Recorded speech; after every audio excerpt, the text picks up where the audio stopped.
Jared McCann, John Marino, Evan Rodriguez, Mike Matheson, Teddy Blueger, Sam Lafferty, Ian Cole, Freddie Gaudreau, Danton Heinen, and that's just to name a few. The early 2020s have not been kind to the Pittsburgh Penguins. In the eyes of most fans, these years have been chalked up as the price to pay after the team won back-to-back championships in 2016 and 17, but despite those successes, I often wonder what the Penguins could have done had they kept and properly utilized a pool of depth that has since found consistency across the NHL. Since losing to the Washington Capitals in the second round of the 2018 playoffs, the Penguins have not won a single postseason series, and while there were great trades and signings made in those years, like this one, and this one,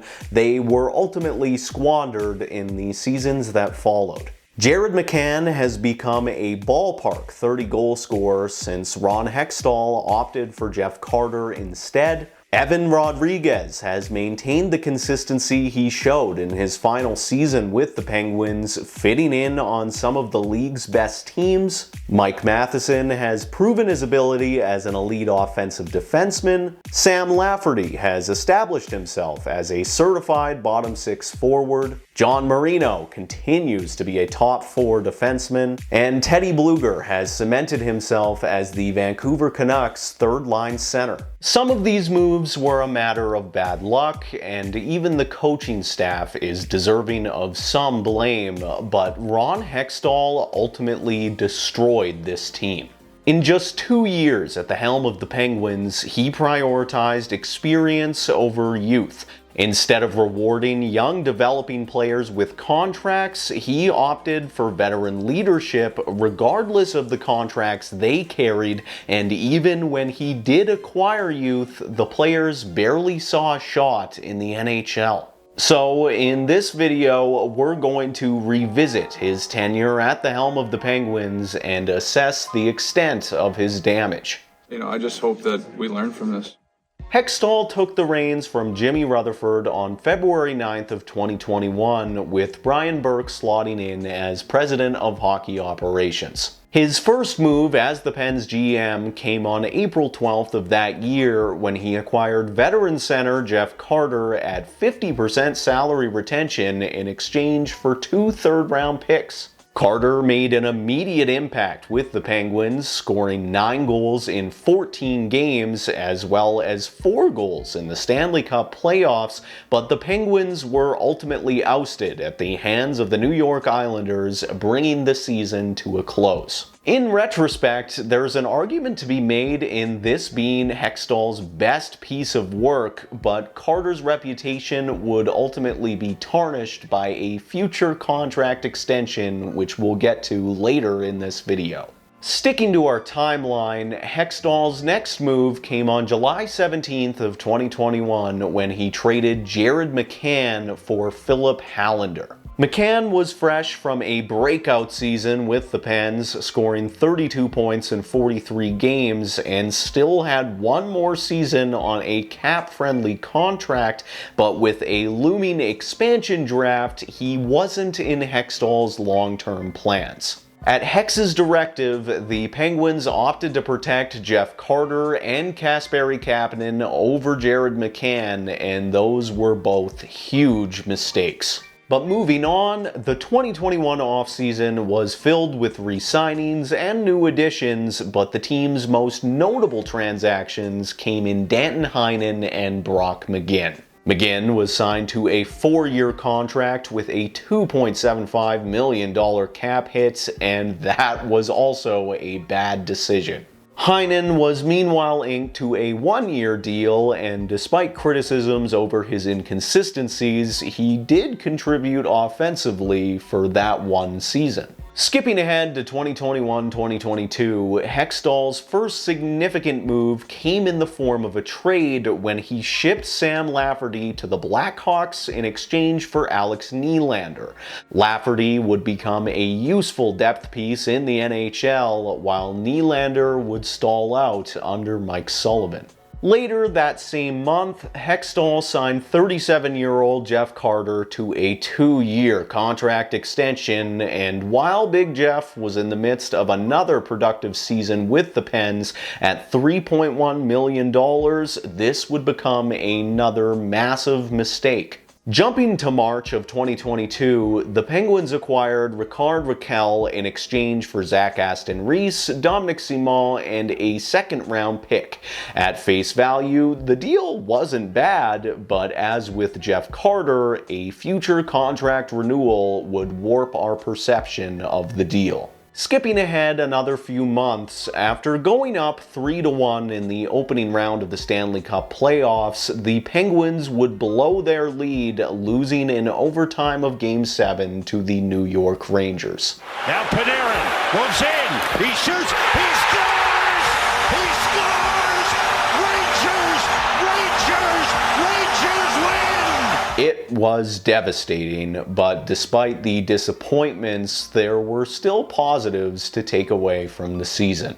Evan Rodriguez and Mike Matheson took massive steps forward, Teddy Blueger had a career season, Tristan Jarry also had a standout year, and the Penguins' playoff collapse had a viable scapegoat with goaltending injuries that forced Louis Domingue into the starting role. Say quite the meal, what was it?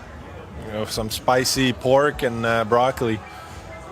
Not the best. It wasn't an ideal situation, and fans were rightfully disappointed, but there were still signs of life despite looming contract uncertainties for Evgeny Malkin and Chris Letang. Around this time, it was leaked that the Penguins' new ownership group had asked Ron Hextall to provide a detailed map of his plan for the Penguins over the next few seasons. According to reports, Hextall responded to this request by stating that his plan was in his head and wasn't easily articulated via words. If this is true, it's absolutely mind-boggling, but regardless, Hextall was given a green light to continue on with his plan. So, the 2022 offseason arrives, and Hextall decides to go scorched earth. John Marino was traded for Ty Smith and a third-round pick. Mike Matheson was shipped to Montreal for Jeff Petrie. And as July 1st got closer and closer, Hextall seemed ready to part ways with both Chris Letang and Evgeny Malkin. But something changed. Whether it was FSG or Sidney Crosby, Evgeny Malkin and Chris Letang were abruptly re-signed, and so were Brian Rust and Rickard Rakell. In my eyes, the Brian Rust contract was a massive home run, the Evgeny Malkin and Chris Letang deals were sentimental, and the Rickard Rakell contract was a huge mistake. Hextall also decided to let Evan Rodriguez leave via free agency while Kasperi Kapanen was re-signed to a 2-year contract, and this was another horrible decision. To make matters worse, Brian Burke was later quoted in referencing Kapanen's new romantic relationship with the expectation that it would bring more maturity to his game. He knows that he wasn't good in the past, and we think he's going to, we believe in his talent, we believe in him as a player. And then he said, guys tend to get better, which was interesting, when they have a new love in their life. And he said Kasperi Kapanen had a new girlfriend, and they thought that would help him focus on hockey. Regardless of if that's true or not, Kapanen would never perform to his $3.2 million cap hit, and neither would Jan Ruda, who was signed to a 3-year deal at $2.75 million. So the 2022-23 season comes, and slowly but surely, the Penguins fall apart. Kapanen is terrible, Petrie is underwhelming, Ruda is underwhelming, Brock McGinn falls off a cliff, Jeff Carter also falls off a cliff, Tristan Jarry has a bad season, and so does Danton Heinen. This right here is my favorite part.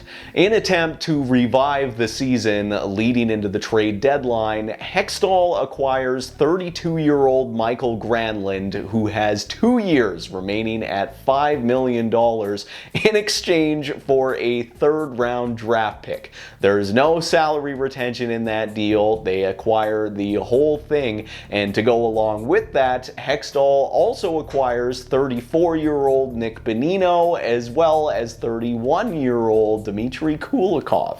And for another cherry on top, the Penguins ship Teddy Blueger to Las Vegas in exchange for a third-round pick after he seemingly stalled out under Mike Sullivan. As a result of all these moves, for the first time in 16 years, the Pittsburgh Penguins missed the playoffs, and that was it for Hextall and Burke. Wrapping up this video in a more open-ended form, this team's downfall is what it is. As a Penguins fan growing up in the 2000s, I can only express gratitude for what I was able to experience. Penguins fans had the privilege of watching Sidney Crosby, Evgeny Malkin, and Chris Letang through the primes of their careers. We watched them win 3 Stanley Cups, and most hockey fans won't be able to experience anything like that. As with any team, the Penguins' downfall was inevitable, and in his early time in Pittsburgh, Hextall did make some promising moves. They were just overshadowed by a tidal wave of bad transactions. Everything is different in retrospect. It's easy to judge when all is said and done, and this team's downfall can even be traced all the way back to Jimmy Rutherford's final years in Pittsburgh, and I've read reports that Hextall was brought in to initiate a Penguins rebuild only for that directive to change once FSG purchased the team.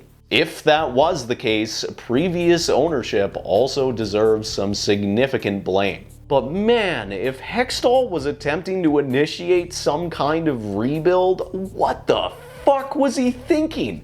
Time and time again, he disregarded young and developing players in favor of veteran contracts. Kyle Dubas has inherited an absolute mess, and because of where he came from, he's going to be subject to a lot of criticism, but it's important to recognize that Dubas is on cleanup duty, trying to make the most of a devastated Penguins roster. Changing gears and talking Mike Sullivan, there's also some blame to be thrown here. Teddy Blueger and Sam Lafferty were obviously under or improperly utilized as they developed with the Pens, achieving new levels of success with the Vancouver Canucks. What comes of Alex Nylander remains to be seen, but he could also fit into that category. Okay, so closing things off for real this time, I'm not on camera because my light has died, but I just want to say that I'm eternally grateful for what the Penguins were able to accomplish throughout my childhood and adolescence. If the dark ages are finally upon us, it was all worth it, but I'll always wonder what could have been in the early 2020s had the Penguins signed a competent general manager. For What's Happening Hockey, I'm Tate Lakecraft.